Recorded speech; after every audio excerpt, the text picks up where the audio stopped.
Hi everyone, please subscribe to my channel. Sunday చూడండి, మా వారు అయితే చికెన్ తీసుకొచ్చాకైతే వెళ్ళారు.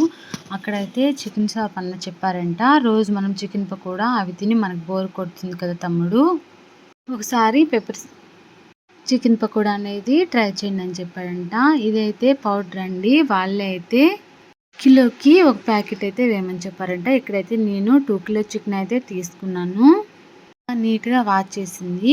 ఇందులోకి 2 కిలోస్కి 2 ప్యాకెట్స్ అయితే వేసాను. మన బ్యాచిలర్స్ కానీ ఇంకా మిగతా వాళ్ళు ఉంటారు కదా, ఇదైతే ఈజీగా సింపుల్గా మనకైతే ఒక 10 మినిట్స్లోనే రెడీ చేసుకోవచ్చండి పెప్పర్ చికెన్ అనేది. పౌడర్ అంతా వేసి అలాగే వాటర్ ఆయిల్ తగినంత వేసి నీట్గా కలుపుకున్నాను. తర్వాత ఫ్రిడ్జ్లో పెట్టాను. ఫ్రిడ్జ్లో పెట్టిన తర్వాత మనకి ఎంతసేపు పెట్టుకోవాలంటే ఒక హాఫ్ అన్ అవర్ నుంచి 1 అవర్ వరకు అయితే పెట్టాలి.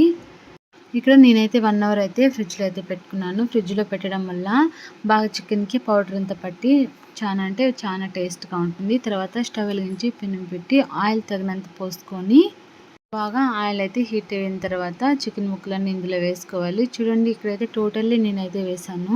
ఇక్కడ మనకి చికెన్ అనేది కొంచెం బ్లాక్ కలర్గా ఉంది కదా, అంటే ప్యూర్ రెడ్ కాకోకుండా బాగా కాలిన తర్వాత తీసేసుకున్నామంటే, నేనైతే కరివేపాకు అయితే వేయలేదు, పైన అయితే కొద్దిగా అయితే పెట్టాను పచ్చి కరివేపాకు. చాలా అంటే చాలా టేస్ట్గా చాలా బాగుంటుందండి మనకి పెప్పర్ చికెన్ అనేది. ఈ పెప్పర్ చికెన్ పకోడా వాళ్ళే చెప్పారంట, తినేకైతే టేస్ట్ అయితే బాగానే ఉంది. మీరు కూడా ఒకసారి ట్రై చేయండి. మీకు నచ్చితే ఒక లైక్ చేయండి. అలాగే మన ఛానల్ని చూస్తున్న వాళ్ళు తప్పకుండా అయితే సబ్స్క్రైబ్ చేయండి. Thank you for watching.